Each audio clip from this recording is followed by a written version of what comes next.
बिस्मिल्लाहिर्रहमानिर्रहीम। अस्सलामु अलैकुम सामीन। आज हम कुछ रोज़ों के मसाइल के मुतल्लिक़ बात करेंगे। तो सबसे पहले इस पे हम मुफ़्सिदात को देखेंगे। मुफ़्सिदात उन बातों को कहते हैं जिनसे रोज़ा टूट जाता है। इनकी दो किस्में हैं। पहली किस्म में वो उमूर शामिल हैं जिनसे रोज़ा टूट जाता है और उसकी क़ज़ा वाजिब हो जाती है। मतलब ये रोज़ा अगर हमारा टूट गया तो हमने रमज़ान गुज़रने के बाद वो रोज़ा दोबारा रखना होगा उसके बदले में।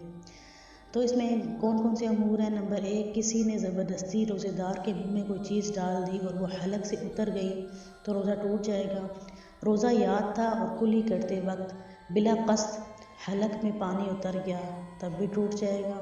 कै आई यानी उल्टी आई और कस्तन यानी कि जानबूझकर हलक में लौटा दी या अगर कस्तन कै कर ली तब भी टूट जाएगा।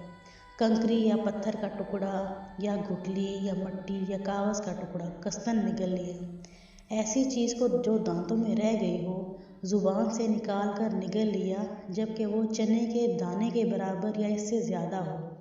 और अगर मुंह से बाहर निकाल कर फिर निगल लिया तो चाहे चने से कम हो या ज़्यादा तब भी रोज़ा टूट जाएगा। नाक और कान में तेल या कोई दवा डाले रोज़े के दौरान तो रोज़ा टूट जाता है। दांतों में से निकले हुए खून को निकल लिया जबकि खून थूक पर गालिब हो।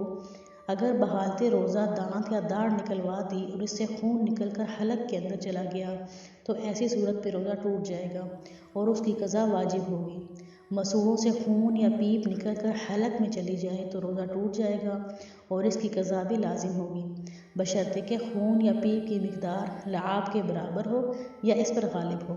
और अगर हलक के अंदर खून का जायका महसूस हो तो ऐसी सूरत में भी रोज़ा टूट जाएगा और उसकी क़ज़ा बहरहाल लाजिम होगी। भूले से कुछ खा पी लिया तो रोज़ा नहीं टूटता, लेकिन ये समझ कर के रोज़ा टूट गया है फिर कस्तन खा पी लिया तो रोज़ा टूट जाएगा। इसके अलावा ये समझ कर कि अभी सुबह सादिक नहीं हुई, सहरी खा ली, फिर मालूम हुआ कि सुबह हो चुकी थी, इससे भी रोज़ा टूट जाएगा। इसके अलावा रमज़ान शरीफ के अलावा और दिनों में कोई रोज़ा तोड़ा हो तो उसकी भी क़ज़ा लाजिम है। बादल या गुबार की वजह से ये समझकर कि सूरज गरूब हो गया रोज़ा अफ्तार कर लिया हालांकि अभी वक्त बाकी था तो तब भी ये रोज़ा नहीं होगा, इसके बदले क़ज़ा लाजिम आएगी। भूख या प्यास इस कदर शदीद हो जाए और ये ख़तरा हो कि अगर कुछ ना खाया पिया तो जान निकल जाएगी, इस सूरत में रोज़ा तोड़ दिया तो तब भी उसकी क़ज़ा आएगी। इसके अलावा रोज़े की हालत में सिगरेट, पान, नस्वार, हुक्का ये इस्तेमाल करने से रोज़ा टूट जाएगा। अगर सहरी खाने के बाद पान या नस्वार मुंह में रख कर सो गए और जब बेदार हुए तो सहरी का वक्त ख़त्म हो चुका था तब भी रोज़ा टूट गया। इन सब सूरतों में सिर्फ इन रोज़ों की क़ज़ा वाजिब होगी और इसकी क़ज़ा का तरीका ये है कि जो रोज़ा टूट गया हो रमज़ान गुज़रने के बाद इस रोज़े के बदले में एक रोज़ा रखे।